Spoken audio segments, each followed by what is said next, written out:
I'm Sarah Gaines from the Coastal Resources Center of the Graduate School of Oceanography at the University of Rhode Island. On the organizing committee, I would like to offer a warm welcome to the second session of the Global Ocean Series. We are all living through challenging times right now, challenging in many ways. And while we work to find solutions to our health crises and racial inequities, I am heartened by your participation today with us.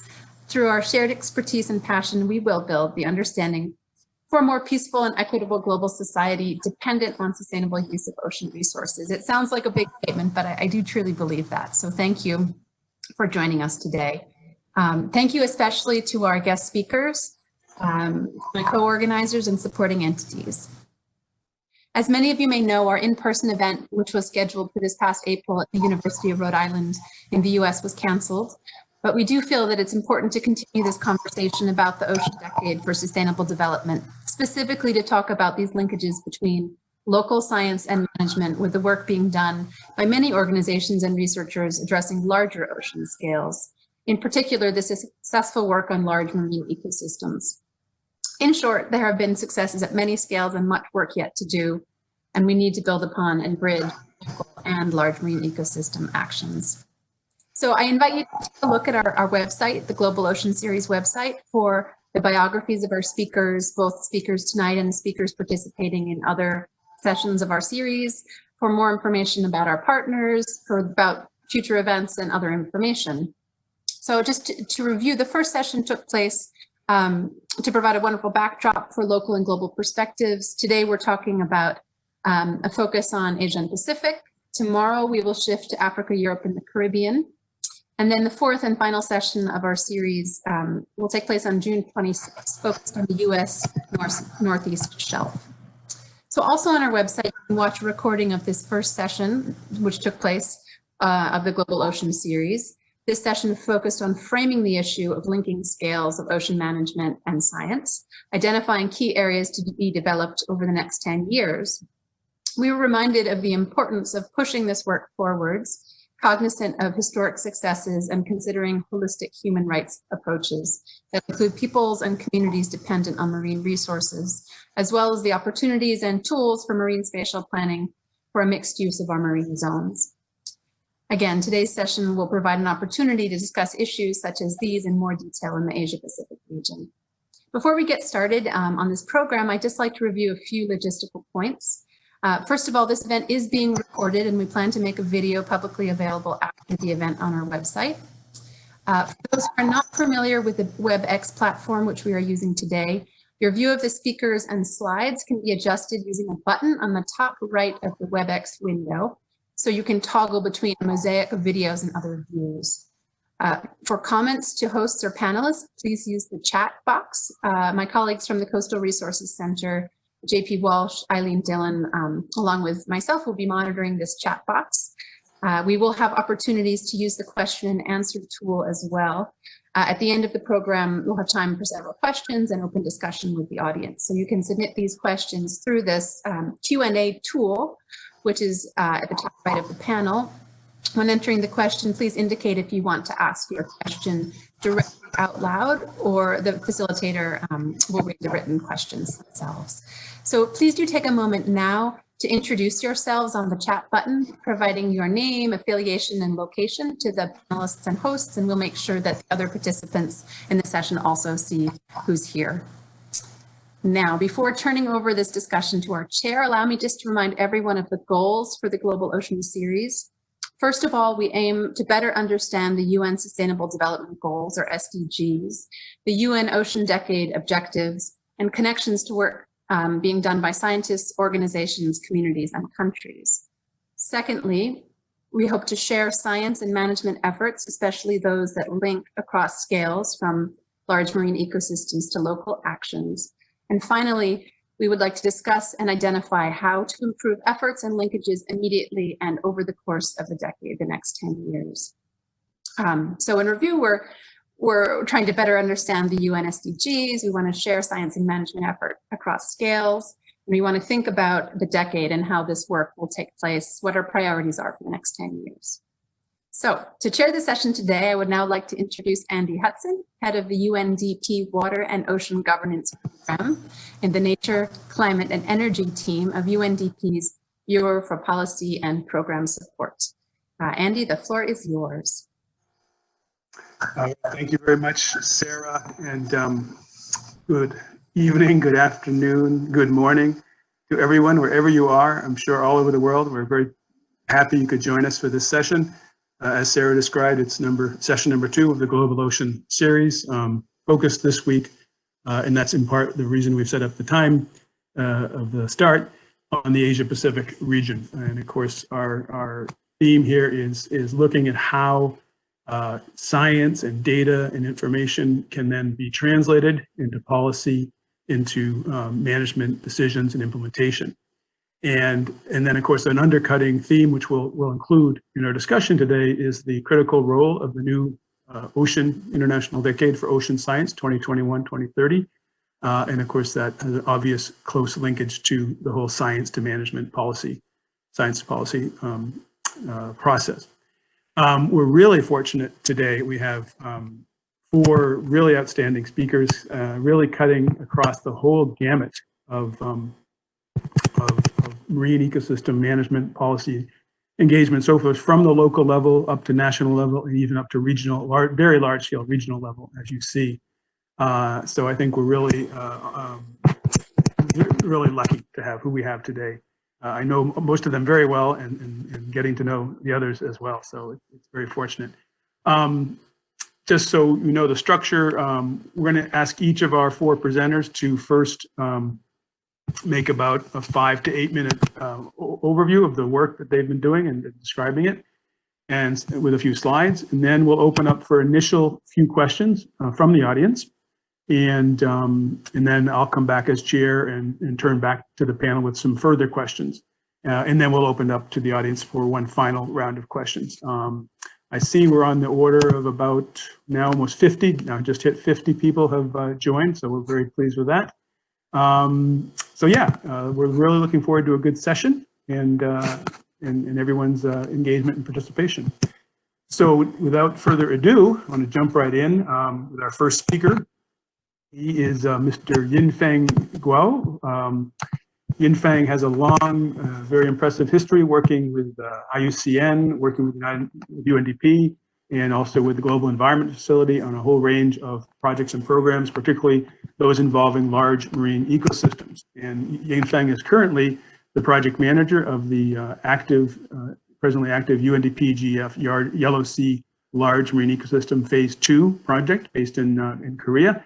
And Yinfeng is going to describe for you now some of the experiences of the Yellow Sea program in addressing some of the challenges and issues in line with our theme today. Yinfeng? Yeah, thank you, Sarah. Thank you, Andy, and for your introduction. Also, I think on behalf of the West LME team, and I feel very, very glad to be part of the Global Ocean series, for session 2, representing the Asia and the Pacific region. And the topic I'm going to discuss today is about the UNDP GF experiences in applying science-based adaptive management in fisheries in the Yellow Sea marine ecosystem. Before I proceed, just give you an initial idea for the structure for our planning process of the LME large marine ecosystem supported by the GF. And the Yellow Sea is supported actually from the year 2004. Starting with the transboundary diagnostic analysis, followed with the adoption of a strategic action program by the 2 countries, China and also Korea. And through the GF Phase 2 support, we were able to implement, the 11 targets enshrined in the strategic action program. So what I'm going to report to you are some of the actions or achievements, in particular achievements, also the and also provide some science insight into the achievements, also give some ideas for future improvements for consideration by the communities in the West LME. Next slide, please.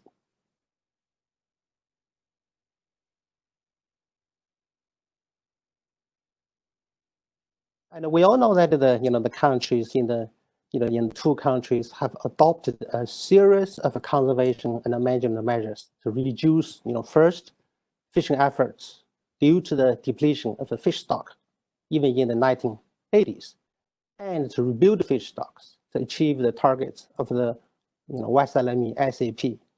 And these efforts can be seen from reducing fishing, reducing pressure on fish stocks. These include fishing vessel buyback programs, seasonal closure, reducing capture reduction, fishing licenses, also limit on the catch size, etc. There are also rebuild efforts to rebuild fish stocks, and including the artificial reef, release of fries, marine forests, and also marine ranching, as well as spawning and nursery ground conservation. In fact, about 3% of the Yellow Sea are already covered by the different types of conservation areas, including marine protected areas. And these are the general efforts, I think, included in the national programs under the SAP. And what about the results? In the next few slides, I'm going to talk about some of the achievements or performance. First, targets reducing the fishing efforts. This is measured by the number of fishing vessels reduced by the two countries. According to the reports, from West LME studies, also contribution from the co-financed activities from our Korea, the fishing vessels operating, in our Korea decreased, basically from 51,000 in 2004 to about 40,000 in 2016. This represents a reduction of 75%. So that's the situation in our Korea. In China, the fishing vessels in 3 major Yellow Sea provinces also reduced significantly from 54,000 vessels in 2015 to 42,000 in 2018. This is the update. This is a reduction, by 22%. So in terms of a vessel number reduction, so I think that the two countries have done a great job. Next slide. I also need to look at the capture, production, and both countries actually lowered the capture reduction targets. In China, also, in Korea, as we can see here from the record from 2003 to 2017, there's a increasing reduction of the capture reduction in China, especially for the year 2016 and 2018. The reduction is very sharp in China. This is actually the result of the adaptive management because of the reduced, increased management measures in China. The situation in Korea looks more promising. From the year 1978 to 2017, you can see a very sharp decrease, in terms of production. It is also a response, from the Korea government in reducing the fishing efforts of the fish stock. Next slide. And with the reduced fishing efforts, also landings, what about the demand? Okay, so in both countries, actually, they from capture fishery production to primarily marine culture. And in Korea, from the year 2004, and also in China, around 2003 or 2004, the aquaculture production, in particular marine culture production, surpassed marine culture, surpassed capture fisheries in both countries. So this is the situation, for I think for the both countries. Next slide. There are a number of sustainable marine culture practices in both countries, including the recirculating systems introduced by both countries. There are also situations that can be more socially adaptive to the local populations or fisher folks. One good example, supported by UNDP JEF since the Phase 1 project, is the integrated multi-trophic aquaculture, which has many of the good aspects for sustainable marine culture. These these characteristics include highly energy efficient, high production per unit area, and most importantly, it can also reduce the labor cost, which is a big problem in China. I think this is currently is widely accepted as a good practice. It now in the March this year, and the Ministry of Agriculture and Rural Affairs issued a notice to all the provinces in China, coastal provinces in China, recommending 9 typical ways of a sustainable marine culture, including IMTA. So this is a good story actually for scaling up of the good practice of IMTA with the support from UNDP Jeff. Next slide. Also we need to look at the social economic aspects, in particular in the wake of a reduction in fishing efforts, vessel numbers, and also fishing capture production. So we also asked the government to provide statistics on the implications of these policies.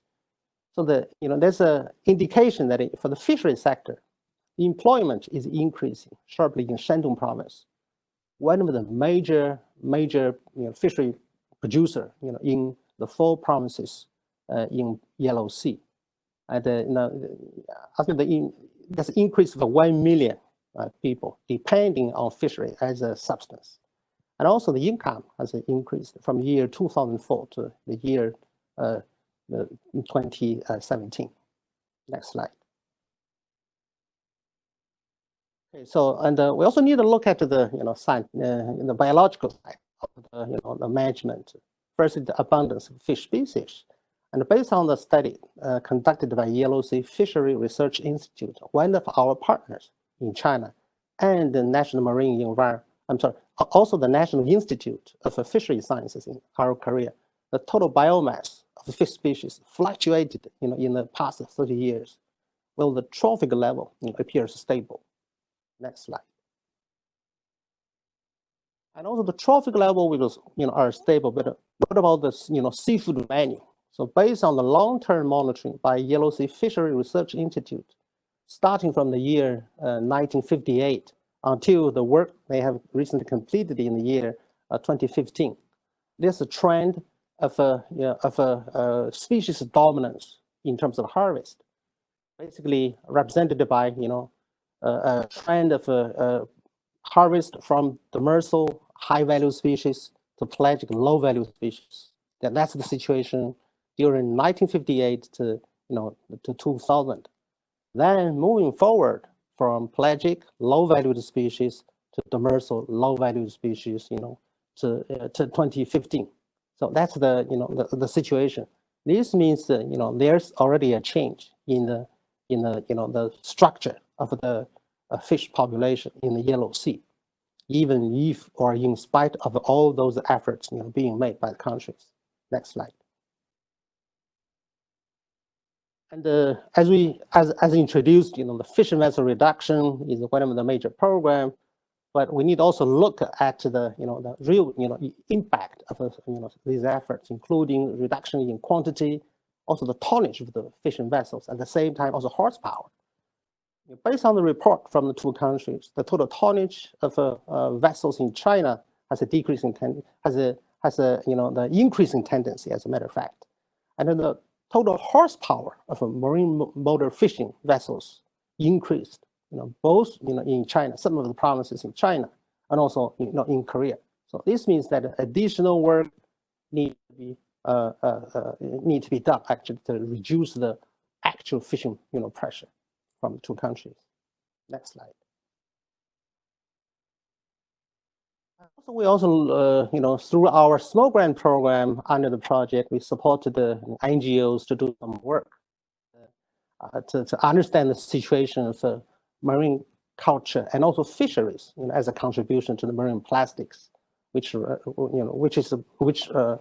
accounts for about 70% in both countries, 60 to 7% in both countries. There's a high relevance of marine plastics, from the fishery and also marine culture sector. Next slide. So based on the TDA analysis taking place in the year 2007 to 2019, and the team basically recommend to continue to implement and improve import control management, represented by fishing vessel reduction, gear management, closure, etc. or together with the output control measure, which is a capture production. This means continue to lower the production. So that's the first recommendation. Second one is to effectively manage systems, and to effectively manage licensing systems. Also conduct scientific survey, especially in a collaborative manner, to understand the situation of a fish stock, rather than by the efforts of a single country.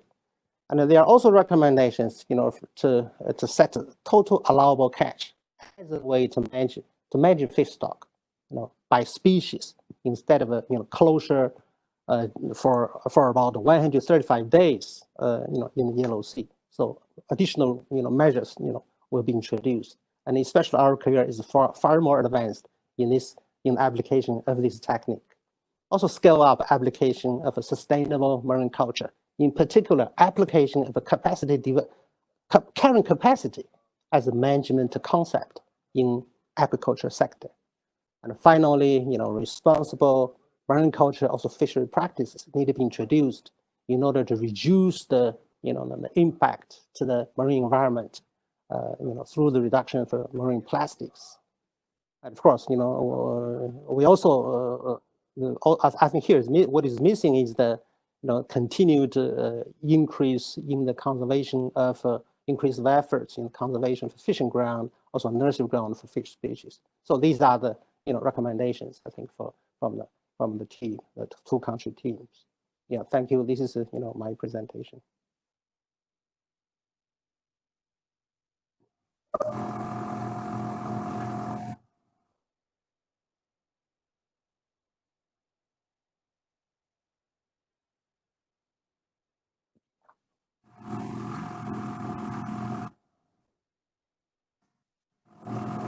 Andy's, I think, on mute. Can't hear. Yeah, sorry, Andy, you're muted. Thanks, Amy.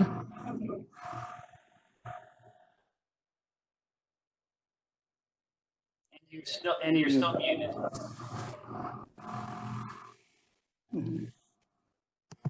Okay, I had the wrong. Much better. There we go. Sorry about that. So I just want to thank Yinfeng and mention that the Yellow Sea LME was at one point one of the most degraded ecosystems in the world, and you can see the remarkable progress, the very data-driven approach that China and the Republic of Korea have taken in the restoration. Everything from fisheries, the very innovative integrated multi-trophic aquaculture approach that they apply, pollution reduction, and other facets. Yinfeng didn't have time to touch on the work they've done with marine protected areas as well, and agricultural pollution and industrial pollution. So the LSE has taken a truly cross-sectoral integrated approach, which has been quite impactful, and the work continues. To introduce our next speaker is Nigel Armada. Nigel nowadays is chief of party, the USAID Fish Right program, which is a program being implemented by the URI Coastal Resources Center in the Philippines. He's a fisheries biologist with over 35 years of experience in fisheries resource assessment and management. He's also been in the past a faculty member at the College of Fisheries and Ocean Sciences of the University of the Philippines, Visayas, where he even served as the Vice Chancellor for 3 years. And Nigel is going to discuss some of his work with the current USAID Fish Right project. Nigel. Okay. Thank you, Andy. I'm just getting to my presentation here. Let me see. So,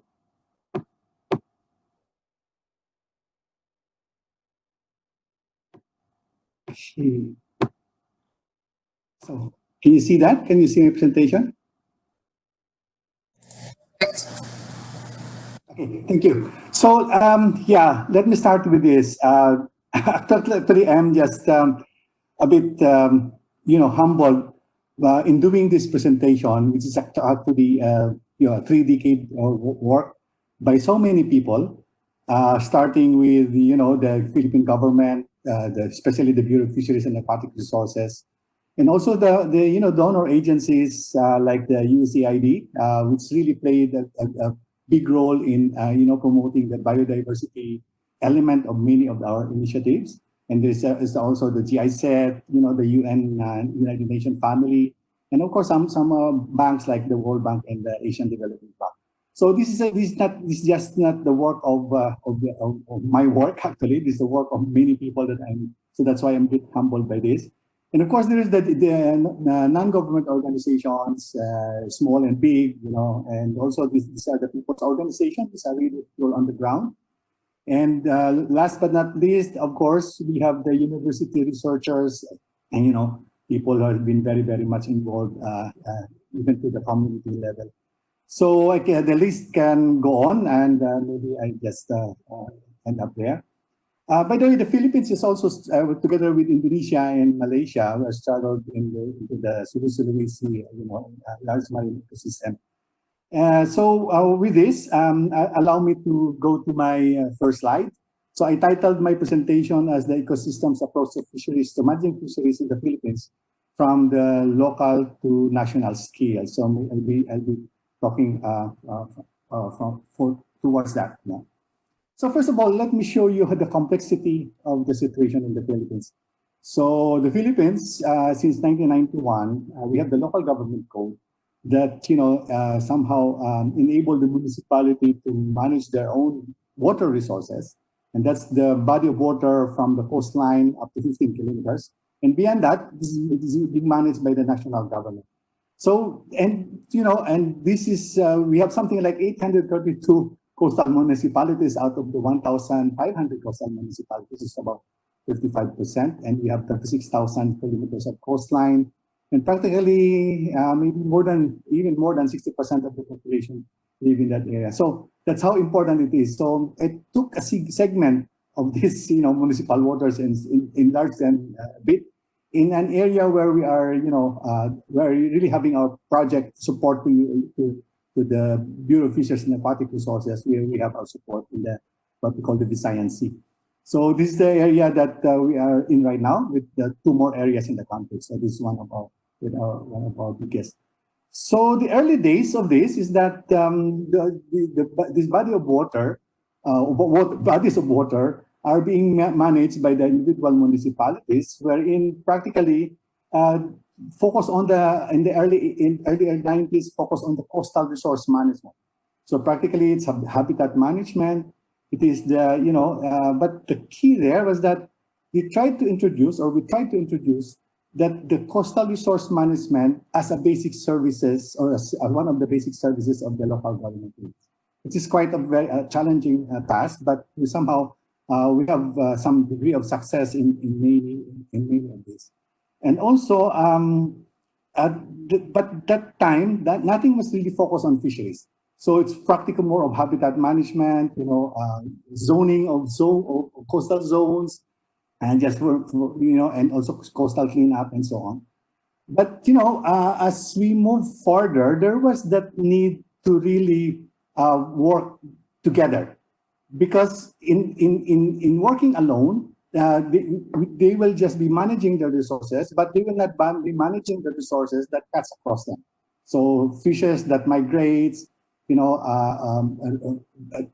your natural resources that needs to have to be part of the network of the migration of many species. So it was really a bit hard. So people started to arrange local government alliances, and we call this the inter-LGU, or local government unit arrangements.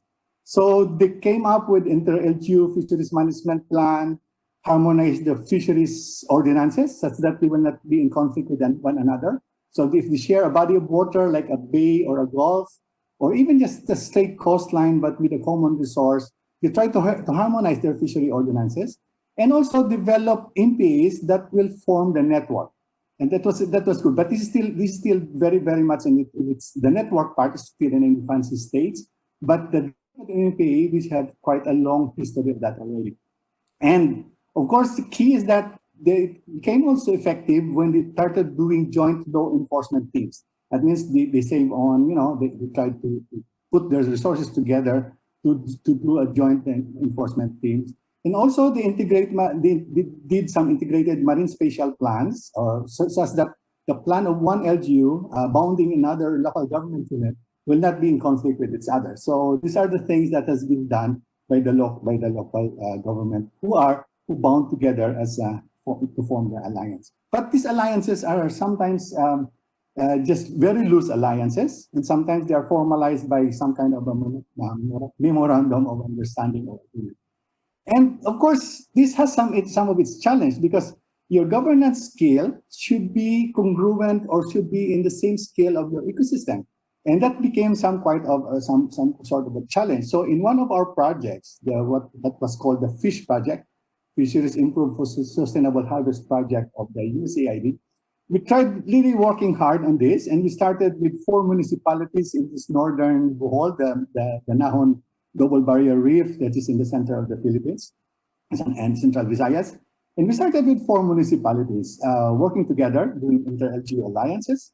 And with all those elements that I worked earlier, NPAs, they even have closed season, they even have, mesh size limits and so on. And we even have some kind of regulations not to catch buried crabs and things like that. So we have that, it worked. When we expanded it to 9 municipalities, further to cover the entire Nahon Reef, it still worked. That means there is involvement of 2 more parts of the island, but it still works because there is some good conversation that happens all the time really to manage the resources, and they know that they really have to manage their common resources. But when we expanded it to this bigger sea, which is Camotes Sea, it no longer works. It means to say that there's just a sweet spot between your governance and ecosystem scale that you really have to be content with. So basically, it is the challenge which we still keep on, trying to work on, So this is a big challenge. And the second big challenge was that in many of these initiatives, usually your target is really to increase fish biomass or harvest in the form of increase of catch by the effort of your fishers. Here we were able to document that there was an increase. So on your left side, you will see these increases of the 4 municipalities which we started with. So the catch and value both increased, but when you look at on the right side, when you look at the specific fishing gears that have really increased, you have what I call the winners and the losers. So there were winners because their catch rates, their harvest increases. And there were losers, which are actually the small among the small scale fishers. Unfortunately, among the winners, these are the fishing gears that require still a very high investment, like the Danish seine, and these are illegal gears actually operating in the municipal waters. Fish coral, which are actually fine mesh, and stationary leaf net, which are also fine mesh, and round hull seine, which are actually also fine mesh. So in return, so as a result, we realized that the increase alone is not enough. It's really about the equity that we still have to deal with, especially in the process of eliminating the bad players among them. So illegal fishing gears, and basically this could have been distributed to the others had we also been successful in doing this. So we still have some degree of success there, but not yet that enough. So again, so moving, this is a bit of a challenge getting the 30-year or 3-decade of work into one 5 to 8 minute presentation. But let me just move fast forward. Nowadays, we're not just talking about inter-LGU. The government has set up together the fisheries management areas. There's 12 of them in the country, so they're divided into 12. And these management areas were subject to consultation with stakeholders, science, the Bureau of Fisheries, and also the National Fisheries Research Institute has worked together to come up with this management area. That has just started for about a year. So this is work in progress. The FMAs are supposed to have their FMA management plan. They have to have a management board.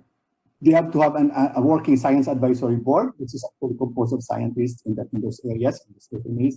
And of course, they have to come up with harvest control rules and ultimately download these harvest control rules into harvest control measures for each of the specific LGUs. I know it's still a hard task before us, but there are already some elements of success or some elements of progress that I can share with you here. Like for example, there is this this publication recently by the Bureau of Fisheries by the National Stock Assessment Program in the Philippines, specifically for Visayas, showing the reference points already for a number of species. So this is still a work in progress in a sense that it hasn't been converted into a kind of policy or ordinance, but this is an initial step wherein you already have reference points, and both for the target reference points and for the limit reference point. But with the target of 80% and the limit of 50%, practically we see that most of our species here, in terms of the percentage of mature individuals to the group, to the total bulk, we are already somehow exceeding, and that's really exceeding the reference point. So, and the next reference points that I can share you use the ratio between the fishing mortality and the natural mortality, which are also already exceeding the limits. So this is to be forwarded to the Science Advisory Board that will be converted by the Management Board into some kind of policy for the area. Now, so what are the science needs that is still required? So, of course, we are still in the process of honing our biological reference points, and also to be converted into harvest control rules. These are the two, stock-specific science needs that we have. But of course, we know for a fact that when you are dealing with stocks, it doesn't necessarily mean that it converts into the health of your ecosystem. So understanding the effect of fishing on the ecosystem is still a very, very big effort in terms of in the field of science that we still want to know, to understand, especially in coming up with ecosystem performance indicators or even reference points, maybe some kind of biological or economic reference points for that matter. And there is still that elephant in the room. You see all those limits have been breached. And so the reduction or reallocation of fishing effort is still a very, very big task, really in front of us. And lastly, let me just go through this last slide. It's actually more of encompassing the last 3 decades and the coming decade and the decade to come. So we used to talk about just MPAs. Then we started talking of network of MPAs. Then now actually we are using ecological principles to involve in our MPA network design. So we are making use of this redundancy of MPAs for it to be resilient. And we used to talk only about coastal planning before. Then we started using marine spatial plan.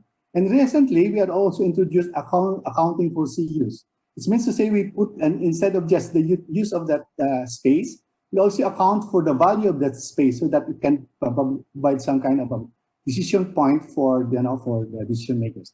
And before we just talk about municipal waters, then we expanded it to ecologically meaningful scales, and now we're talking about FMAs. We used to just think about CPUA as our measure, but now we're starting to look at biological reference points, and we're looking at it from the harvest control rules that we can provide to the managers, and ultimately the harvest control measures that can be put into ordinances or policies. So before CRM as a basic LGU services, now then we started talking about inter-LGU arrangement. Then we are now starting to talk about FMA arrangement. So that's where I end my presentation. Thank you. Thank you very much, Nigel. Very interesting to hear some of the work in the region, in the Philippines, and how local governments have tried to address these complex challenges of matching ecosystem scales with governance scales, and as well as the great progress that has been made in moving toward fisheries management areas and plans. At the same time, still facing challenges in achieving sustainable fisheries yields and bringing forth the concept and application of ecosystem approaches to fisheries. Thank you very, very much for that. Our next speaker is Amy Gonzalez.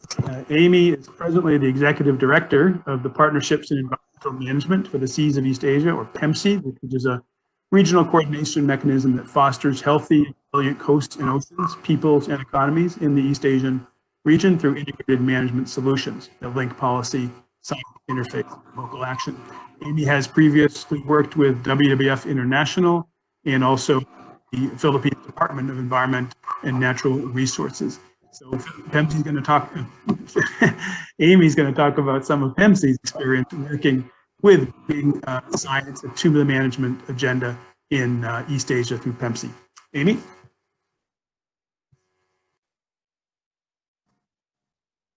Thank you, Andy. Thank you, Sarah. Good morning, everyone. I am pleased to join this distinguished panel of speakers and share our experiences on linking science, management and policy and into local actions, and then working towards upgrading this, upscaling this to large marine ecosystems in PEMC. I will focus on the people aspect, the institutions and the partnerships that brought about this integrative, collaborative approach. Next slide, please. Just to put this into context, I would like to show you the map of East Asian seas. It actually encompasses the 6 sub-regional large marine ecosystems. Yinfeng has talked about the Yellow Sea, which is a bilateral partnerships between 2 countries. There's the East China Sea, South China Sea, Sulu Celebes Sea, Indonesian Sea, and the Gulf of Thailand. So collectively, the total sea area that we're talking about is 7 million square kilometers with 235,000 kilometers of coastline. In some of our studies, it's actually lower. It's 227,000 kilometers. So there's still that data disparity that we need to look into as well. There is also an estimated 1.5 billion people living within 100 kilometers of coastal area. So it's quite a huge area and lots of people residing near the coast. Collectively, you look at the GDP of the 14 countries, and it occupies 15 to 20% of the GDP. And we have 9 of the top 10 BCS seaports, and I could go on how much they actually collectively also top aquaculture production, marine fisheries productions, etc., etc. Now, despite occupying only 3% of the world's ocean surface, portions of this region is considered to be the global center of marine biodiversity. It is home to 31% of the world's mangroves and 33% of both seagrass beds and coral reefs. But this has also suffered from threats in the form of pollution, loss of biodiversity, climate change, overfishing, not to mention challenges of poverty, insecurity of food, water, energy, etc., etc. And all these are addressed within, or are tried to be addressed within the domains of the large marine ecosystems through partnerships, such as the partnerships of environmental managements in the seas of East Asia. Next slide, please. So PEMC's mission is to foster sustain healthy and resilient coasts and oceans through integrated management solutions and partnerships. It actually started as a project on marine pollution, which has then evolved into an international organization with its own legal personality. Country and non-country partners came together with a shared spirit of regional cooperation outside the legally binding convention process. This was a conscious decision because of the flexibility that it could afford in a region where capacities and resources are widely disparate in between countries. Next slide, please. So it works through an agreed regional strategy called the Sustainable Development Strategy for the Seas of East Asia. And it has 3 levels of, operates through 3 levels of governance, where at the regional level, it looks at transboundary policy and management interventions, looking at the challenges and threats. And at the national level, where it develops and operationalizes national ocean policy. And I'm pleased to inform you that one of the successes of this partnership is the development of 10 ocean policies in the countries that, you have Timor-Leste's national ocean policy. We have Japan, which is on the 4th or 5th iteration of the Japan Basic Ocean Policy. the Philippines is now pushing for an integrated coastal management bill in Congress, and then in other countries, they are working towards also implementing their national policies to harmonize national legislation in support of integrated management of coast and ocean, and also building and strengthening institutional mechanisms and processes. But what really matters to PENSI is what happens at the local level, where the so-called frontliners of coastal and marine areas and resources are located, the local governments, where there is a big need to improve governance and management of coastal and marine resources, especially at these times of global pandemic as well as post-pandemic, where there's a big opportunity to improve coastal and marine services to foster a better normal. Next slide, please. So in our work at the local level, we developed with a network of local governments where they actually, it's a collaborative network to implement integrated coastal management, which is the delivery mechanism that we are promoting, guided by science-based assessment and management. So local governments actually come together to exchange ideas and experiences and conduct joint activities and training arrangements.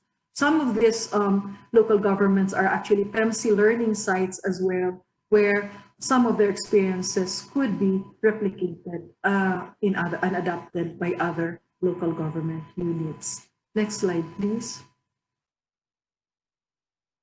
They are ably assisted, the local governments are also ably assisted by a professional network of scientists and policy specialists called the PEMSI Network of Learning Centers. So this is actually multiple scientific institutions which are normally located adjacent to the local government units, and they help improve knowledge and strengthen capacity in the region. They are there to help with efficient problem solving, offering practical solutions, and collaborating with on areas of strategic importance. So for example, on disaster risk reduction and mitigation, fisheries improvements through implementing ecosystems-based fisheries management, and also even just developing its own integrated coastal management structures, interagency working structures within the local government units. Now, the experiences here are built on a stepwise approach, learning by doing, replicated and adapted in other areas. Next slide, please. Together, this partnership has actually achieved 37.9% of integrated coastal management coverage, which has surpassed a Danang target to secure at least 25% coverage of the region's coastline by 2021. So the total length of the East Asian seas is 227 or 238,000 kilometers. It started as a project with 2 sites, and in 1994, it covered 286 kilometers of coastlines is covered by ICM, and you can see the steady increase in progression in 2019. Now, this is not all attributable to PEMSI's efforts or UNDP and JEFs alone. Governments have also stepped up to actually develop and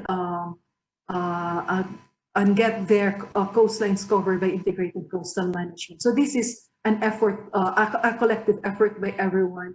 And this also needs to be validated. So before the COVID pandemic started, PEMSI would have already organized a session to review the effectiveness and impacts of integrated coastal management to validate, how these areas are faring, and because we have this hard number, but we actually also need to look at how effective, what are the qualitative features of this integrated coastal management sites, and that is the plan for this year. COVID pandemic permitting, perhaps we could organize an online session to look at various methodologies and agree on a methodology, because as I said, some countries are actually very advanced. You have Xiamen on one hand, and you have other cities and municipalities like Sihanoukville on the other hand. So we have to recognize the disparity of resources and capacity in implementing integrated coastal management. So that is the next plan for this. Next slide, please. Now, linking our priorities, the implementation of the shared strategy in the decade of ocean science, we actually would like and have made recommendations in some stakeholder consultations of the decade of IOC, UNESCO Decade of Ocean Science, that to consider the importance of the socio-economic and policy research and action solution activities. So more focus on empirical research rather than hard science itself, or if it's hard science, how you actually implement this on the ground. A working group also mentioned that a greater acceptance for the science for the decade needs to include indigenous knowledge and citizen science, or reference to knowledge generation rather than pure development of new science. Again, applied science is what we'd like to see, especially for the region, and the inclusion of citizen science and indigenous knowledge. We say this because PEMC is not a research organization. What we do actually is to connect science, policy, and local action, and be able to help translate this into local implementation and promote local solutions. We need to have this in a form that could actually be applied empirically. And PEMC promotes integrated coastal management as the delivery mechanism to promote this interface, science and policy interface, as a starting point. Next slide, please. So how are we going to apply integrated coastal management? Because this is an area-based tool, you know. From 2020 onwards, well, actually 2019, because we started with the Arafura Timor Seas in 2019. These projects are with the UNDP GEF support. And so we will do this in a geographic application of the regional governance experience, the social, institutional structures and governance to be adapted to the Arafura Timor Seas. So it's another large marine ecosystem. So from one huge ecosystem to another. And then we will also be working, hopefully it will start this year with Andy's help, this new project on integrated river basin management. So we are working on the linkages between coastal waters and freshwater, looking at the source to sea approach and implementing this on the ground, looking at the impacts of upland pressures to coastal management resources. And another exciting project, which we would hopefully would merit JEF 7 replenishment, is very similar to what Nigel and Yinfeng is talking about, which is the spatial connectivity. We would like to use integrated coastal management as a basic management tool, along with marine spatial planning, to help build ecological networks of MPAs in large marine ecosystems. Next slide, please. So obviously, all these activities will merit research needs for the next 10 years. What I've listed here is just an example. We actually have a long list because last year we went through the decade of ocean studies, ocean science plans, and looked at our research priorities and needs in the region, what we have done, what we still continue to do, and what would be beneficial for us in the future. So what I've mentioned here is actually the next 5 years, looking at the programs and projects of PEMC, which would include looking at the functional interdependency of terrestrial and marine ecosystems, connectivity studies for cooperative management, socioeconomic impacts of maritime-related greenhouse gas emissions, nature sources and transport of marine litter and plastics, socioeconomic impacts of plastic pollution reduction measures. Quite exciting is the state of river basin reporting. At the moment, we have a state of the ocean coast report, which we would like to also adapt to state of river basin reporting. we are a big advocate of citizen science and linking traditional knowledge with modern sciences. Two others that we would like also some assistance would be models of blue economy investments and successful financing, particularly integrated river basin management. This would also be helpful in terms of promoting sustainable financing mechanisms in PEMC to veer away from project-driven programs. And then we've also added the environmental and socioeconomic impacts of COVID-19 pandemic. At the moment, there are some studies that are coming out on socioeconomic impacts, but I think we have yet to develop the environmental component. What is actually the impact of COVID-19 global pandemic on the environment? Thank you.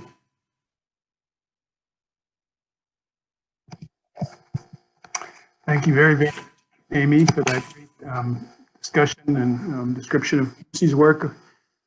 We heard about PEMC, how they've basically pushed the advancement of integrated ocean management solutions and building partnerships at regional, at national, at local levels. And Amy showed us the extraordinary progress PEMC has made in helping the countries of East Asia toward application of integrated coastal management from pretty much a baseline near zero in the early 90s to an almost 38% of coverage today. So that's a huge testament to the commitment of the countries and to support that PEMC has provided. And Amy underscored, PEMC's role of connecting science, policy, and local action, and the importance of indigenous knowledge, citizen science, and so forth. So I think a great illustration in line with our theme of working at different scales, bringing science to policy to address some of the shared issues we face. So thank you very much again, Amy. Our fourth last speaker is Hugh Walton. Hugh is the Chief Technical Advisor and the Project Coordinator of the Oceanic Fisheries Management Project, working at the Pacific Islands Forum Fisheries Agency. This is a UNDP project that's financed by the Global Environment Facility. Hugh's been working in the Pacific region on fisheries issues since 1987. He has an extraordinary long history and experience with fisheries management, particularly the tuna fishery, which we'll hear about today in the Pacific. Yeah, without further ado, Hugh Walton.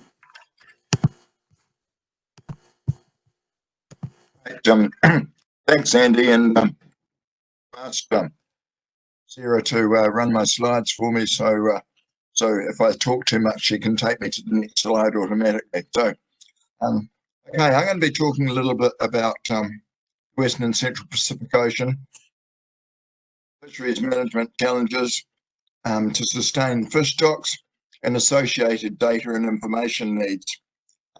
Just moving on, Sarah, please. All right, I want to start with this picture. And this morning I was talking to a very close colleague who's been associated with OFMP for a long time. And this is called the Giant Green Tower. And if you look at it, that's the Western and Central Pacific tuna fishery, that really big giant green tower, and it's all green. This makes it the only RFMO tuna fishery in the world that is, at this point in time, fully sustainable. And beside it, you see there the Magero plot, and that's where you basically, the current stock assessments and where they place the level of exploitation of stocks. The challenge, staying green. We just want to stay green. We don't want any yellows and we don't want any reds.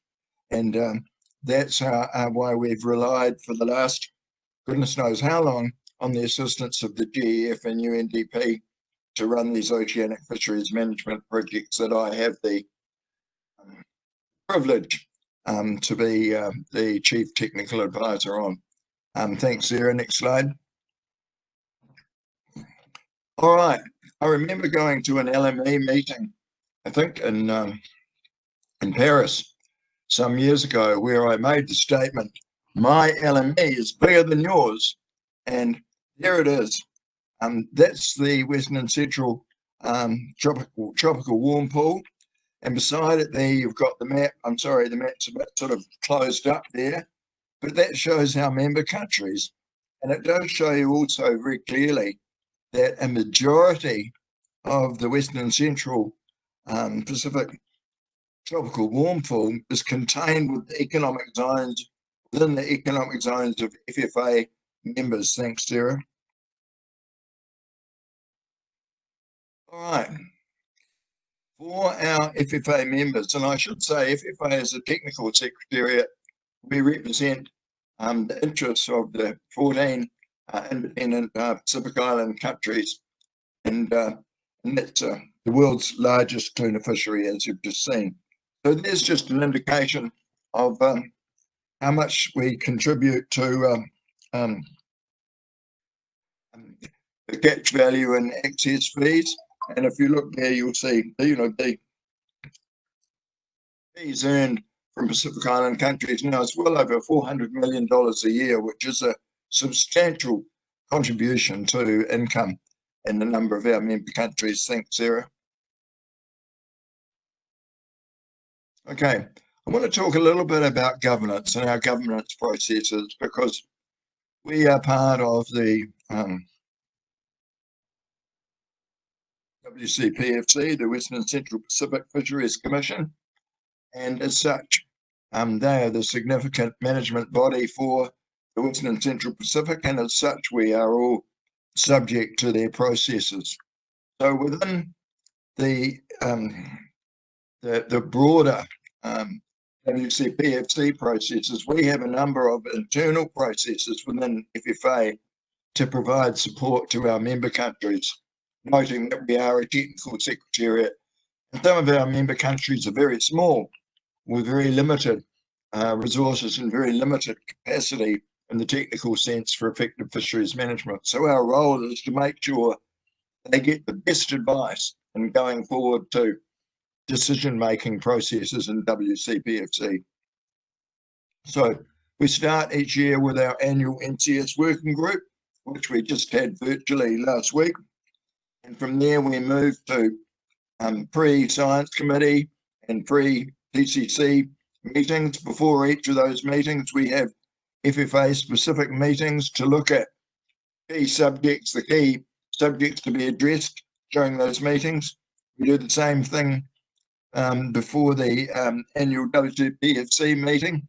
We have a special meeting which is funded by this project that I manage, called the Management Options Consultation, and that tells us what the priorities are for that year to take to the Commission. So I think what I'm trying to say is we've got very well orchestrated processes to feed into WCPFC management procedures. Thanks, Sarah.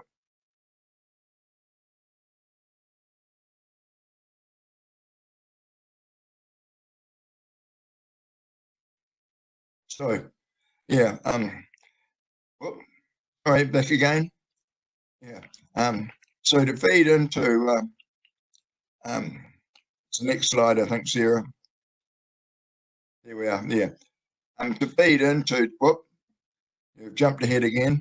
There we are. So in the lead up to all these meetings, which the Commission posts pre-meeting papers, we analyse them and we prepare briefs for our members. We table those briefs at discussions before each meeting, and then from the briefs we develop talking points for each of our members. And then during the course of the meeting, we have a continual Skype group going, so that in the whole, all the WCPFC processes, we have an FFA managed Skype group to it's like being part of an orchestra, and it's a wonderful process to be part of, and we wouldn't be able to be doing it without the support of GEF and UNDP. Thanks, Sarah. So, what are our risks? To date, we've had a lot of success as FFA members with the management decisions of WCPFC. And that's essentially because about 60% or a bit more of the catch in the WCPFC is taken from the waters of FFA members. So when FFA members saying, right, we're going to do this and we want you to do it too, the DWFNs have had to, in many instances, go along with the FFA perspective. There is a certain them and us in the WCPFC forum between our independent countries and the large DWFNs. There's never been a vote in the Commission, so it's always been about consensus decision making. Our challenge here to sustain cooperation, and we also have a challenge of disproportionate burden, whereby FFA member countries are expected to implement the same management practices as large countries that are well resourced with lots of staff and lots of people, whereas a number of our administrations obviously don't have that. So there's a significant cost of compliance with WCPFC management measures, and it just underlies for us the importance of regional cooperation between our members. Thank you, Sarah.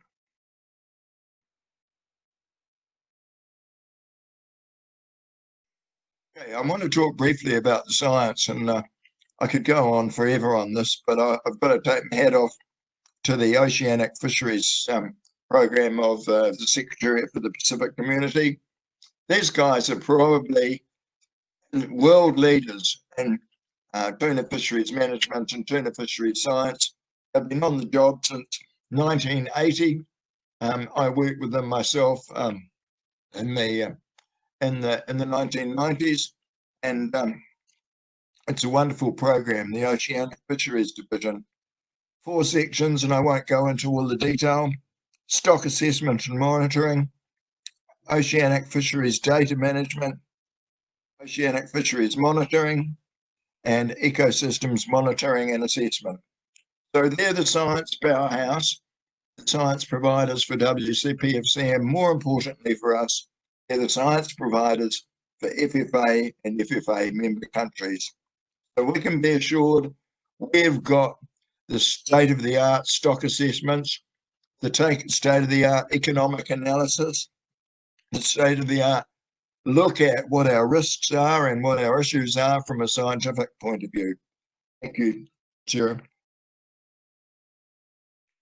Okay, so the challenges. What are our challenges? Well, this is it's not really the elephant in the room anymore, because we got a, last year at WCPFC, we had a substantial recognition, not as a CMM, but by way of acknowledgement of climate change issues. This is the analysis that OFMP funded scientists at SBC have come up with, looking at the impact of global warming essentially on the distribution of fish stocks. So on that slide, we've got skipjack and yellowfin over 50 years and then over 100 years. And you can see the impact on the Western and Central Pacific. The forecast impact at this point in time is huge, absolutely significant. And that has incredible implications in terms of food security and, of course, economic security. Thank you, Sarah. So that's the same thing for big eye tuna and albacore tuna.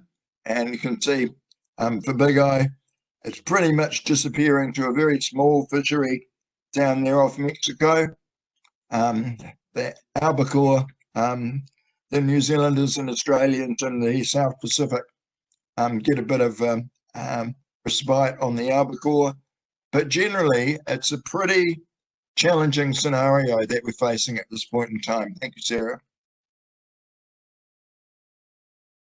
So our key challenges, obviously, the last year going into WCPFC, the key challenges and results. So climate change, adoption of the resolution, I've already mentioned that.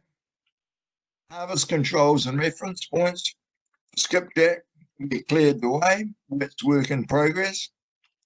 Compliance monitoring scheme, I could talk about that for hours, but basically working towards a revised measure of how we ensure all Commission members comply with WCPFC management measures.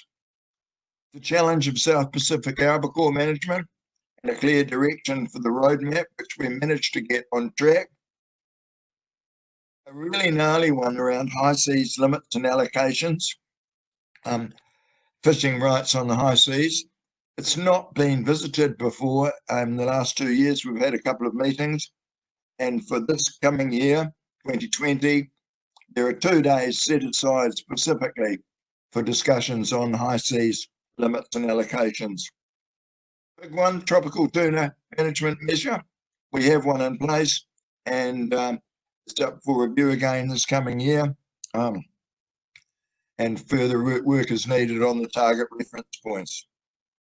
Transshipment. Whoa, well, this is all about our effective management and data management from transshipment and transshipment reporting, and the challenge of high seas transshipment on longline vessels. We've just done a whole bunch of work on that, and we're hoping to progress a review of the current management measure this coming year. And we've got electronic monitoring standards, electronic monitoring reporting, standards, policy, data integration, and finally, consolidated perspectives on CMM. So you can see there that we are trying to address a number of challenges in the overall management of this fishery. Thank you, Sarah.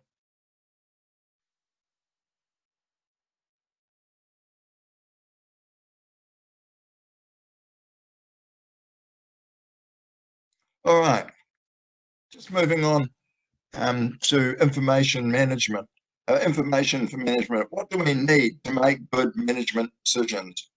And what's in progress? Okay, CDS. CDS is a big one. Catch documentation schemes. When I first joined FFA 10 years ago, my boss said to me, I want you to manage CDS. And I said, what's CDS? And he told me, catch documentation schemes. And I said, but I don't know anything about it. And he said, we'll learn quickly. So needless to say, I have. And it's basically recognising CDS system. So having the Commission have CDS standards, whereas members and sub-regional groups can have systems. And systems are things like blockchain, and there's a fisheries information management system under the P&A, parties to the Nauru Agreement, that has an electronically based management system, integrated data systems. That's the process, compatibility and process flows for data, with SPC as the clearinghouse for data, just making sure that the different formats that data is fed into SPC are compatible and can be analysed.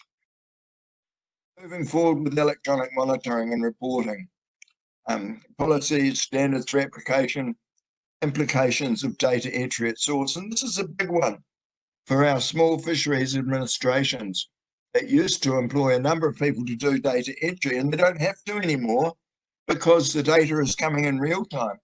So we can move more to a more effective focus on data analysis and interpretation and acting on that. In that same vein, we have the input of new technology such as machine learning and refining our stock assessment modelling and data analysis systems, e.g. real-time reporting from fisheries observers. And this builds an overall context of organisational change in fisheries administrations and the need to have a dynamic in the way our fisheries administrations work, so that all these new things that are happening can be built into the operational frameworks of small fisheries administrations. And that's a big part of the work of FFA. Thank you, Sarah. So, overall, the ongoing evolution, systems to ensure information is applied to management. How do we ensure that organisational systems adapt to take account of improved fisheries data access and analysis and apply this to sound fisheries management? And that is our challenge. Thank you very much. Thank you very, very much, Hugh. Fantastic and hear your summary of the work of FFA, SPC, and WCPSC over these years, and over really 20 plus years, basically moving half the world's tuna stocks to sustainable use through the range of tools and mechanisms and management measures you described. So Hugh underscored the extraordinary progress they've made. You saw the amazing green tower at the beginning that shows all 4 species in the Pacific, tuna species at current levels of sustainable use. But as Hugh said, and always a challenge that has to be monitored and addressed very carefully in real time. And Hugh underscored new and remaining challenges for the fisheries management, climate change, paramount among those, but also transshipment, electronic monitoring, catch documentation, and so forth. So thanks very, very much, Hugh, for this. We are now at the end of the 4th presentation. Thank you all presenters, Nigel, Amy, Yinfeng, and Hugh. So now I'm going to turn it back to Sarah. If there's any quick questions we want to take from the audience that she may have gathered. Sarah, do we have any? Yes, let's have a couple of specific questions related to these presentations, and then we'll move to more of a general discussion. Yeah. So the first one we wanted to ask directly to Yinfeng relates to this graphic you showed. The question was, could you please clarify that income increased in the Yellow Sea in spite of increasing fishing effort? Is this caused by a shift to aquaculture? Yeah, thank you for asking this question. I think part of the reason is, of course, agriculture, and as we can see that agriculture is expanding in Shandong province, and which produced 5 million tons of aquatic product each year. It's a huge province in terms of agriculture.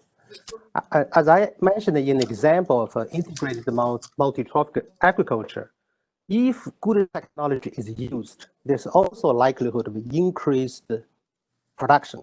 For example, under monoculture of kelp and monoculture of oyster, the economic benefit is less than combine or stocking the 2 species together.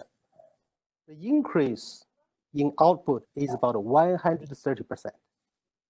So by stocking together, fishermen will have more days of employment. Oyster is normally harvested during the winter time, just before the Chinese New Year. And then kelp is harvested in April, before the surface temperature increase. So then I think more employment days to the farmers. So that's why the increase. I noticed through our study visits to the sites, there's also a transition of a fishing village economic development. In the past, they rely on capture fishery. Now, gradually, they rely on marine culture. Also, they shifted slightly from marine culture also to something like recreational fishing. And also, they join Airbnb. They provide accommodation, and this also provides some income for them. And there's also an issue of processing in a way. When they have more, resources, more money, they are also investment, right? To just produce the raw materials, then they begin to invest in processing. So I think these are all elements that can explain, why there's a increase in income in general. Great, thanks very much for the answer to that question. This question is for Amy. Amy, this is a question, if you could provide some examples of the citizen science projects you mentioned which are impacting management and or community building. Thank you. Okay, one of the examples that I could give is the one that's pioneered by the UP Marine Science Institute. It's called Fish Eye, where they actually encourage students, marine biology students, or even local communities, coastal communities, fisher folks, to go underwater to validate some of the data they have in terms of coastal resources, the coral, the state of the corals, the state of mangroves, and state of fisheries. I mean, it's very simple. They have like cameras it's like GoPro. They go underwater and then take photos and then bring them to the research institutions that's closest to to the region. Of course, this doesn't. There are area-specific tools that, like looking at modeling outputs of regulating carrying capacity of an ecosystem, but this could complement in terms of validating what happens. And this is actually also empowering local communities to be natural stewards of the ecosystems and species and habitats that they appreciate what they've got, and also participate in some sort of natural, intuitive and traditional ways of looking at the data. So it's not one or the other, but it's something that could help, particularly in remote places where some of the scientific tools are not accessible immediately. Great, thank you. This is the question from Lutz Felony. I'll let you decide who wants to answer this question. Lutz said the fishing pressure, particularly in the Yellow Sea or other local seas, seems to be getting better, but there are common practices in the region, especially in Southeast Asia, that fishermen often use other nations' flags or working in other nations' waters using their flags. What do you think the best practice is to handle this situation? So perhaps best for Yinfeng, but if any of you have a response, they're all welcome.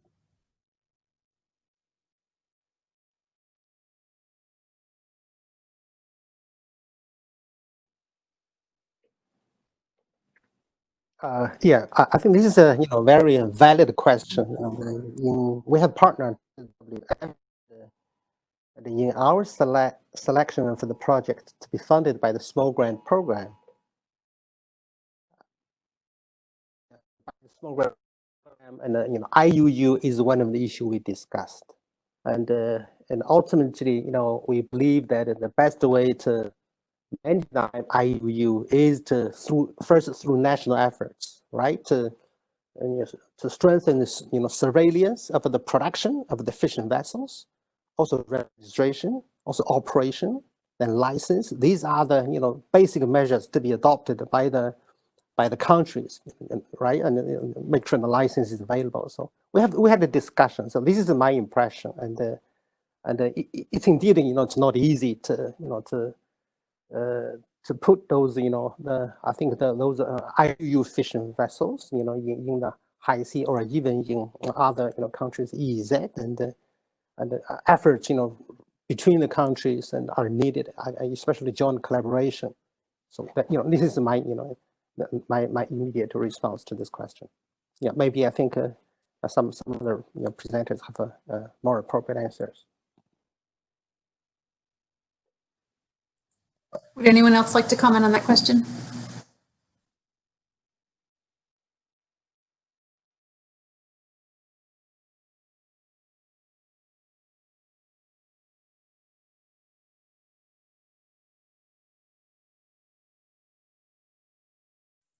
Okay, I think this is another question for you. This is from my colleague, Nygiel, who works here at the Coastal Resources Center.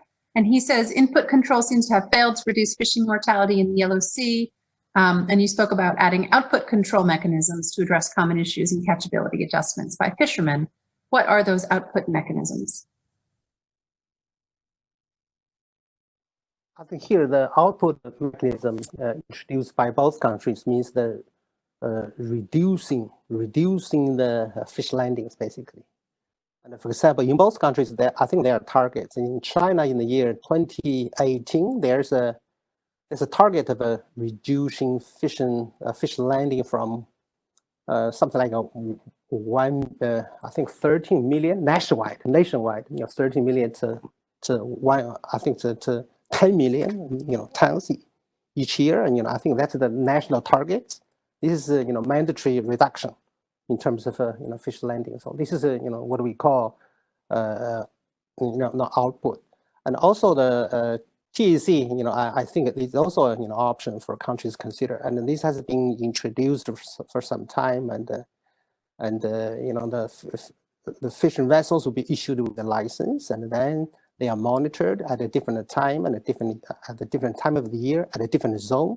They report to the harvest, their location, and then the authorities will estimate the stock. Then every year they do the same. Then so this is also kind of a fish stock, fish stock management methodology introduced by the two countries. I think that's this is my the experiences from Yellow Sea in terms of output control. Great, thanks. We do have some more specific questions, but I propose, Andy, we go to the discussion and then we'll come back to these specific questions following more discussion. Good. That sounds good. Okay, so I, as your chair, will throw a few more questions into the mix. Maybe starting with you, Nigel. You described how far the Philippines has come with support from US and others, moving toward area-based management, toward management areas and plans in the various districts you showed. So, I mean, I'm going to try to focus much of my remaining questions on the Ocean Decade and the science agenda. What would you say are kind of the key not remaining, but generally outstanding science needs for marine managers in the Philippines, particularly in some of these hotspots of biodiversity and also fishing? What are the kind of key data and science needs that the coastal managers need going forward to do their jobs? Yeah, for me, for me, the key here is that addressing the elephant in the room, because in many instances, we really have quite successful in our MPA interventions. You can see the benefit of MPAs. We can see we can measure them. And I think there are many outstanding manuscripts already about that in terms of getting into MPA as a tool for managing fisheries and measuring the gains. But unfortunately, the control of the cap in the fishing pressure is not really there. And I guess that's the understanding really, and also the communicating this to the managers and even to the stakeholders, how important this is, because how much we improve on our habitat management, how much we improve on our protected stocks like the parent stocks of our resources, still it doesn't really work because we don't have cap on our fishing pressure. So I guess that's where we are right now. And of course, we have some initial steps already in that. We are doing what we call the right sizing. It's really a reallocation of fishing effort to the, if you have, it's an ecosystem modeling. You are using an ecosystem modeling tool. But I guess we really need furthermore understanding for bigger areas. Now we can do that for smaller areas, but for bigger areas, I think that's where the science really is still very, very important. And coupled with other sciences like, remote sensing, and others that can provide inputs to your models. Okay, thanks very much, Nigel. I guess similar question for you, Amy. Now there are dozens, maybe hundreds now of ICM sites scattered throughout East Asia, each making progress at their own respective rates. What are you in PEMC? What are you generally hearing about from coastal managers in East Asia? What are their kind of data, its needs and gaps and kind of wishes going forward to do their jobs better?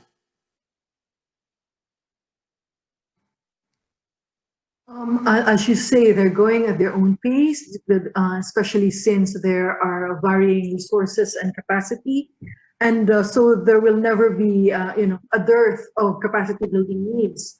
For what we've been hearing is that, there is already solid 15, 20 ICM managers, we need to also produce more leaders. So because they are key, in terms of effecting change that is worthy of further considerations for capacity building.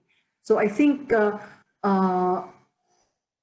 we would need to have to build a new generation of coastal leaders that are expected to be knowledgeable of numerous disciplines. They have to be enablers, facilitators, campaigners, communicators, policy brokers. So how do you actually bring that in one person whose first experience would be to be an environmental officer in a specific municipality and probably had a social science background or a marine science background? So how do you actually make that person into an embodiment of how integrative, collaborative management should be. So I think if we can generate those ICM leaderships, then we are able to expand ICM practices throughout and across the East Asian Seas region. For me, it's really investing on the new generation of new leaders, because as our PEMC Chair Emeritus Dr. Chua Chaeng always say that, an ICM manager has to speak like a diplomat, think like a scientist, and act like a policy advocate, all into one, in specific areas. So I think we would need to have this type of an interdisciplinary person, which would have a political, natural science, and social science background. And so if there are programs like that, the Decade of Ocean Science can help generate UN agencies like UNDP, we would like to support that. Already we're starting with a joint PEMC network of local governments and network of learning centers with the help of the Xiamen University, initiate a very small leadership training forum to do this. But if we want this at a larger scale in the region, I think we would need more resources. And it's really investment in people that I would think is necessary. Thank you. Thank you, Amy. Yinfeng, you shared a lot of really interesting data on the fisheries situation and responses in the LOC. We talked about integrated multi-trophic aquaculture, a little bit about plastics pollution. I know from the TDA and the SAP, both historically and I think contemporaneously, nutrient pollution from agriculture, from untreated wastewater and so forth. I think the LOC has a drainage basin of with some 600 million people in it.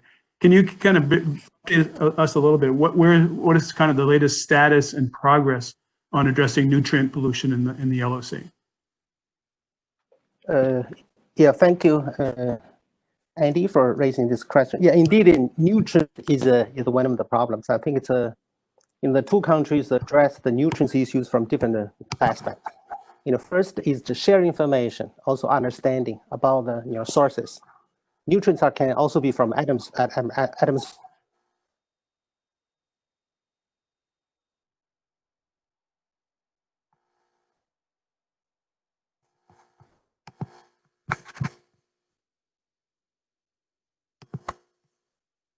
Aspect. Another aspect is okay. So that's one aspect, right? Atmospheric disposition. Another aspect is from river sources, river base basically, and there are studies, in both countries about the application of a watershed modeling to understand the contribution, also attribution to different sectors, and I think there are studies and reports. Results are also presented in a workshop organized by the project, and in one of the study in Hydro Bay of the northern part of Jiangsu province, where 19 watersheds contribute to the eutrophication of that bay, and the experts are able to understand the production, also contribution, finally loading to the sea. Then they also analyze the by sector, which sector is from fertilizer use, or from sewage, right, from the small towns. So they classify the uses, also contribution, also loading. Finally, they develop some the target for reduction by different watershed. Then present these as results, for improvement to the local government and the neighboring cities in the province. So this is one approach. Basically, I think the conclusion is that 70% of the nutrients come from agriculture sector, in particular, application of fertilizers. So the recommended actions, include, efficiency, increased efficiency for nutrients use. So the farmer need to understand if you put more nutrients, fertilizers, and actually it does not increase that much, it's not cost effective. They need to understand how to apply the nutrients scientifically. Second, there's also need to build some nature-based, solution. For example, wetland, create some man-made structure so that these plants can also absorb the nutrients which would otherwise, end up in the sea. These are just, some of the recommendations. And also, we don't have a chance to really monitor the results, how the recommendations are followed up by the local government pandemic. And we hope that, when we have the terminal evaluation, this can be also looked into by the terminal evaluators through organization and, of dialogues, with the users from local government. Thank you, Yinfeng. Very clear. Thank you. And then Hugh, you touched on a lot of really interesting information in the history of the work on the tuna fishery. You briefly showed a slide, which I believe was the revenue that is generated by something called the PNA, which is the Parties to the Nauru Agreement, which is, as I understand, is a truly innovative market-based instrument that the Pacific Islands, I think it's the skipjack tuna fishery, have applied now for some years. Could you describe that in a bit more detail for people? I think it'd be of great interest to a lot of people to learn more about it, the PNA. Okay. Thanks, Andy. Yeah, and I'm happy to. Essentially, PNA is a group of 9 countries that also now includes a couple of others who are sort of associated but not yet formally joined. And it is the countries that catch, as I said earlier, the majority, more than 60% of the tuna in our region. So they have been able to say, for example, quite successfully, if you want to fish in our zones, you will not fish in those HACCP's pockets. So there has been, and also if you want to fish in our zones, we will have 100% observer coverage. So there's been quite a lot of success with PNA in terms of being able to influence management decisions at WTPFC. More recently, well, over the past probably 7 or 8 years, PNA has developed and implemented a management system for allocation called the Vessel Day Scheme, or VDS. Basically, the VDS is managed by PNA office, which is based in Midgero, and countries wishing to fish have to buy the fishing right from members based on a fishing day. And so initially the cost of a fishing day for DWFN access to PNA member countries was about $4,000 or $5,000 a day. Now it's about $10,000 a day. So it's been a significant source of income and secure income for PNA members, and also so far a very successful management tool because of the giant green tower speaks for the management success of the VDS. So far, it's only been applied substantively to the tuna, the seine fishery. We are now in the process of moving towards the adoption of a VDS across the longline fishery, but it is, needless to say, a far more challenging task. But I would also add that the work done by PNA through the resourcing of the OFMP project, which I've managed, has been groundbreaking, and we have a long-standing relationship with their sort of chief technical advisor, and indeed I talk to him almost on a daily basis, and looking at how we can resource some ongoing PNA challenges in terms of the application of vessel days, the compliance management scheme. So it's a very vibrant relationship between the FFA Secretariat and the PNAO. Thanks, Andy. I hope that answers a few of your questions there. Yeah, no, thanks you very much. I mean, I know in some of the recent years, I think it was 2016, that the PNA's gross revenue through the Vessel Day Scheme from auctioning of fishing days was something like over $400 million. which is an extraordinary sum for the 14 Pacific Island countries, and obviously it's of great relevance to the bottom line of these governments, their revenue, their sustainability, and their survival. So I think it's a fantastic example of a truly market-based mechanism that is, built and in line with sustainable use. It's not strictly about catching as many fish as possible. It's setting ecosystem-based limits and auctioning the vessel days. So it's fantastic. Okay, I'm going to turn it back to Sarah. She's got a few more audience questions. We're going to Sarah. Great, thanks. And please, keep sending in your questions in the question and answer box, and we'll get to them as best we can. Nigel, there have been a number of questions who sparked interest in the FMA arrangements. So there are a couple of questions, and I'll share them with you. Firstly, would you elaborate more about the FMA approach, such as what the basis is for delineation, how many FMAs there will be, and is there a legal format in place? Then, given the past challenges of moving to ecosystem scale management, what do you think might be different for managing at the FMA level? What are the factors that might make this more successful? That's a lot. Okay, let me get to the first one. So the basis for establishing FMAs was a long process, actually. We started, I think, in the year 2000, early year 2000. We talk about FMU.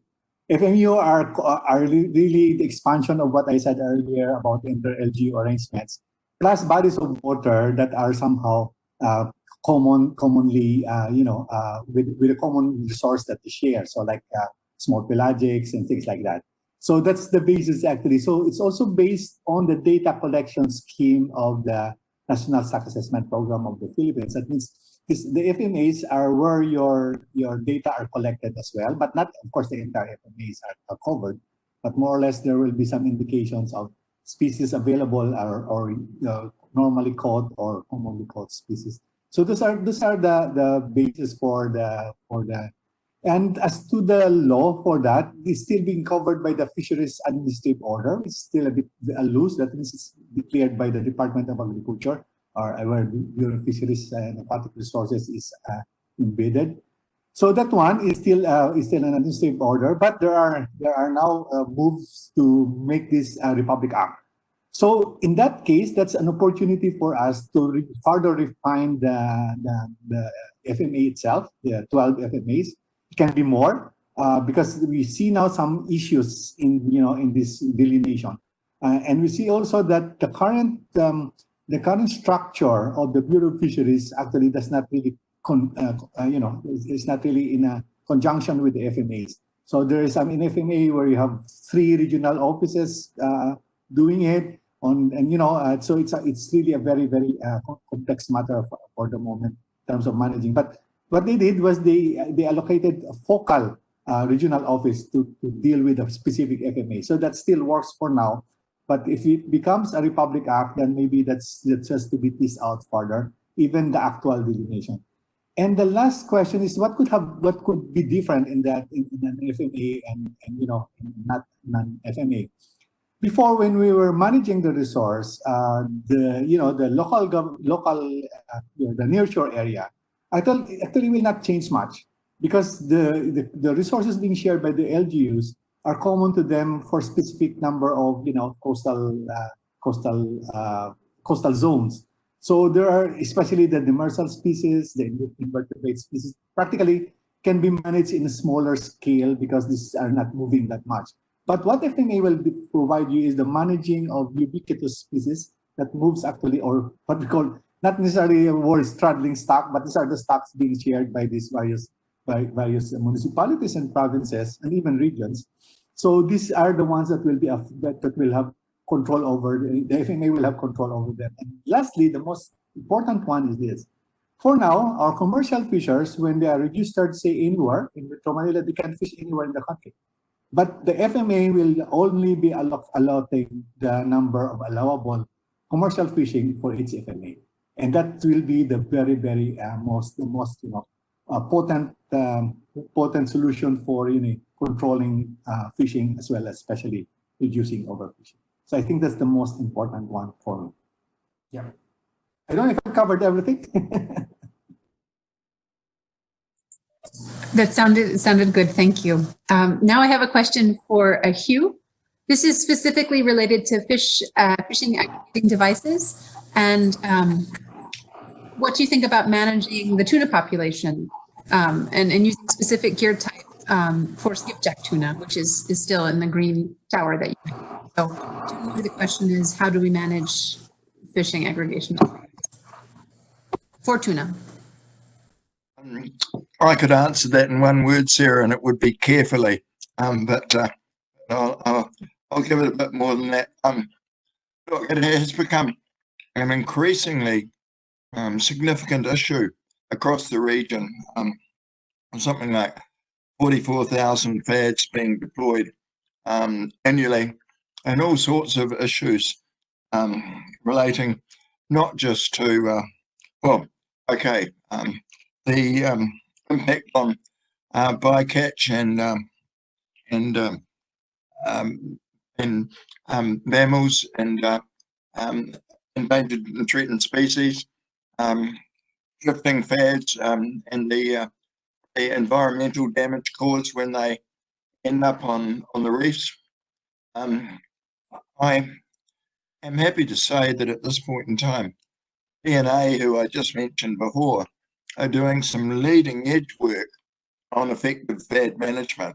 And there is a FAD intersessional working group at WCPFC, and PNA has been leading the charge with that intersessional working group on approaches to FAD management. So it's an issue that is being comprehensively addressed. I guess I'd call it at this point in time work in progress. However, FADs are not just about the purse seine and high seas fisheries. FADs are also about food security and inshore FADs. And I know the first FAD I ever set when I was at USP as a teacher in I think 1988, I missed femount and the whole FAD disappeared into the ocean. And so I had to actually make an excuse and put another one together. But the impact of coastal FADs on food security is significant. And most member countries have very well managed inshore FAD programs based around local area FADs that are focused primarily on food security. So it's not all about the big industrial fishery, and there's most definitely a significant ongoing role for FADs. It just needs very careful management in the oceanic fishery. Thank you.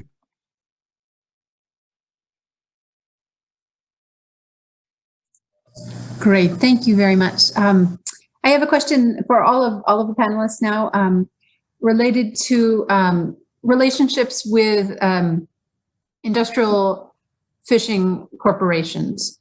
So the question was saying the driving force threatening sustainability is these fishing vessels and processors. Have any of you been involved in dialogues with these corporations, trying to find solutions directly with the companies? Do you have any results to share with the group here?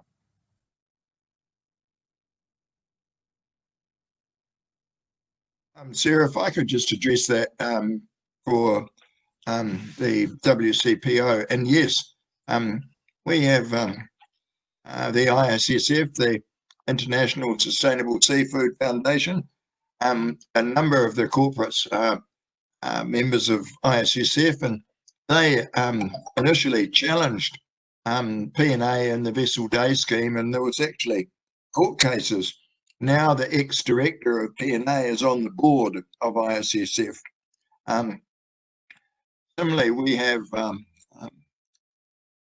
in the Pacific, we have the Pacific Island Tuna Industry Association, PATIA, and that has represents a number of the corporates, and we have overall strived to have good, strong working relationships with a number of the large corporate players to address sustainability issues.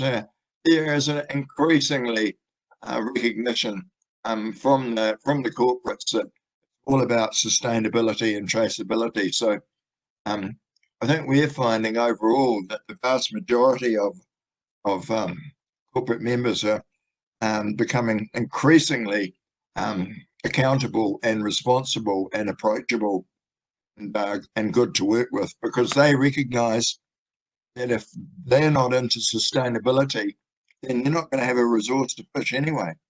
So, you know, for us, I think it's an area where we have made a lot of progress, still progress to make, but there is a good, close working relationship happening. Thank you.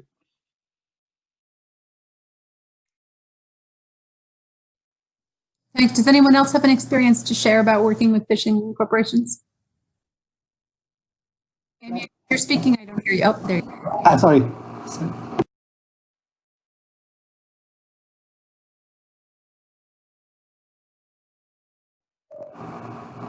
Amy first and then Nigel. Okay, we haven't had experience with the large associations or industrial players, but we dabbled in some exploratory work looking at sustainable fishing practices and how we could actually work on aquaculture and seaweed production. We had some studies with the World Bank, as well as some consultancy firms looking into investment possibilities in the region, but not necessarily with the IISF types or other major players. We'd love to at some point, but there hasn't been that opportunity. Yeah, can I also contribute to that? You know, in the process of of our working since almost several decades now, you always see that there is always a conflict between small scale and large scale, mainly because of the equity and these equity issues. But on the other hand, there are some good developments with the large scale fisheries, or say industrial fisheries. And the people now managing those fishing outfits are actually now sons or daughters of of hardcore fishermen who started something like a simple fisher that become rich and become big. And practically their thoughts or their direction is to get the most out of the sea. But the young bloods right now are fully understanding the overfishing. They are understanding the overcapacity. They are understanding that there's just too much of them. So slowly, personally, I'm beginning to. I have been talking to them for the last, say, decade now, but not really getting into what they are doing as But what we're trying to do now in this program, the Fisheries program, is to have other organizations call this as listening sessions, but we call this that engaging the commercial fisher, because in the process of our right sizing of fishing effort, the more logical fishing effort that can be assigned for a specific area, you have to deal with this. You have to deal with conflict. You have to deal with so it's part of our program now that we are getting champions out of these people who are now managing their companies. But of course, we know for a fact that their bottom line is still profit and make the company more better than the other. So we are just in that process of getting to them. But I have a number of dialogues of these young managers now, the owners of this fishing outfits, and they are very, very progressive compared to, say, I would say their parents who are really just focused on fishing. So I think there's the headway that we are getting into in the years to come.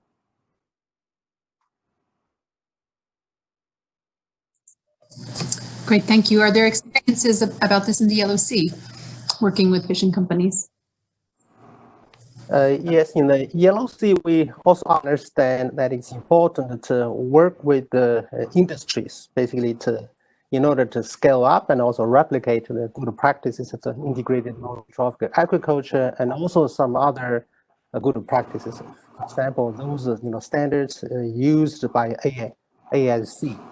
And we work with, in particular, we work with the China Aquaculture Processing and Manufacturing Association, and so that they can they can initiate what they call a responsible marine culture initiative, and also alliance, and where they can mobilize participation and by the members. And they had a very successful event, and finally 33 members, from that association signed a declaration confirming that they will when they do the farming and they use better technologies and also processing, they are also mindful and sensitive to the to the availability and the source of those products, and also for those wholesalers committing to use those environmentally friendly products being certified. So this is a part of our experience. This takes a long time actually. So we also realize that there's also a need in our future interventions to raise the awareness of the consumers about these products, because the consumers, only if they know or they can distinguish, the suppliers, then there'll be a bigger market for environmentally friendly products. Great, thanks very much. So folks, our time is running out. I guess I'll just take one last question from all the participants, and I think it's a good one to sum up with this UN decade and the focus on data and research. This is a question saying, how confident are you that the fisheries data shared in the presentations this evening accurately represent the fishing activity in your study area? So it's a question about data quality and confidence. And it's open to any of the panelists.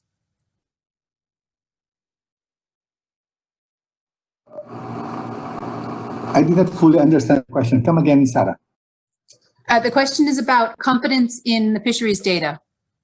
The question is if you feel confident in the data shared in these presentations actually representing the fishing activity. So does the fishing data represent the fishing activity in your study areas? Or is there a space for improvement or more work? Sarah, could I just make a brief comment there? Sure. And I would say that in the context of the Western and Central Pacific, we know where the data risks are, and we know where the data shortages are. We're attempting to focus on improving the data that we get from those risk areas. And I'm referring, for example, to high seas transshipments,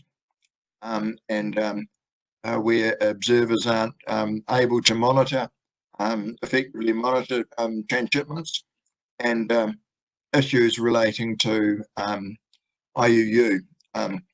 We are about to undertake a new IUU quantification study in 2016. FFA led a quantification study on the nature and extent of IUU across our region. We're about to kick off with another one to look at what progress we've made in that period of time. And the data management and assuring data quality is a significant issue, and one which we're attempting with a lot of effort, we're attempting to address. Thank you.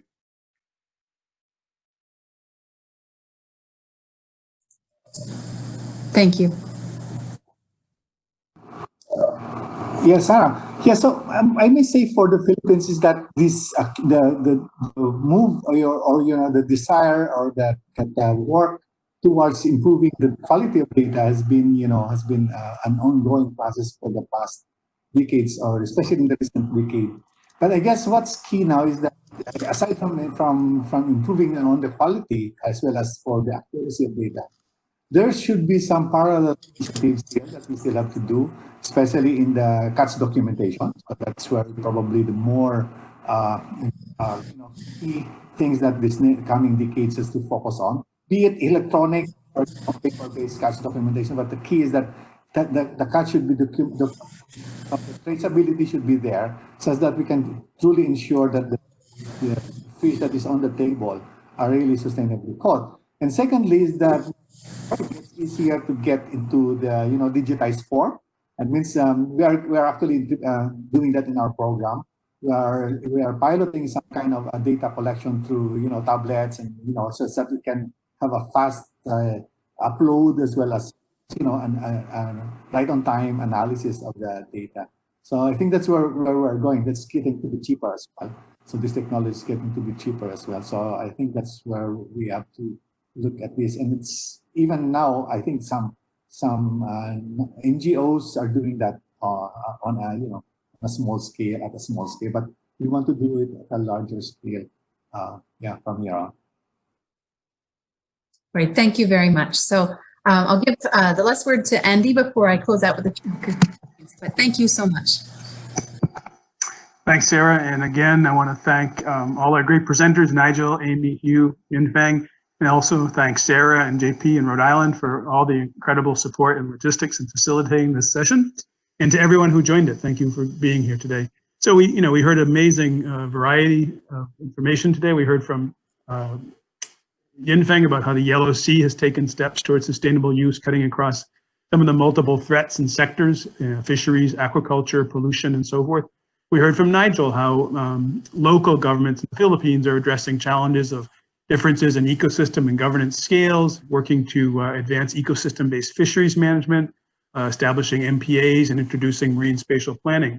Amy described PEMC's work on integrated ocean management at multiple scales, and the great progress PEMC has made and the region has made in advancing ocean management through integrated coastal management, and how PEMC is increasingly incorporating source-to-sea approaches, linking typically coastal ICM to upstream integrated river basin management, and lastly, PEMC's increasing focus on helping countries to realize their blue economies. Hugh provides some great information on the work of FFA and its partners in helping the Pacific Island countries move their tuna fishery, their Great Green Tower, to what is now totally sustainable use. And this represents about half the world's tuna yield.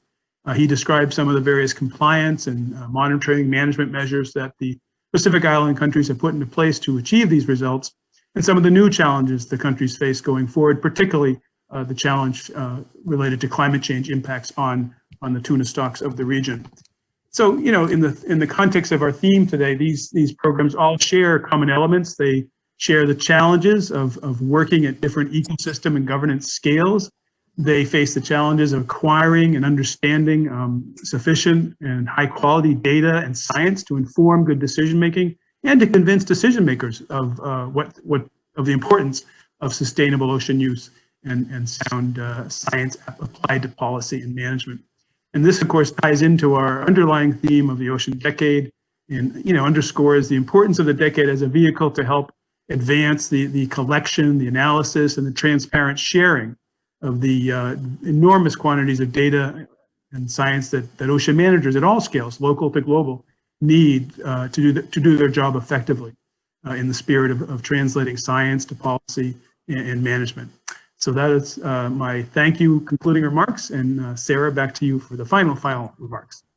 Great, thank you so much. And I'll add thanks to our panelists, a great thanks to our chair, Andy. We really appreciate your leadership in chairing this session and that very nice conclusion. So thank you also to our participants. We appreciate you attending.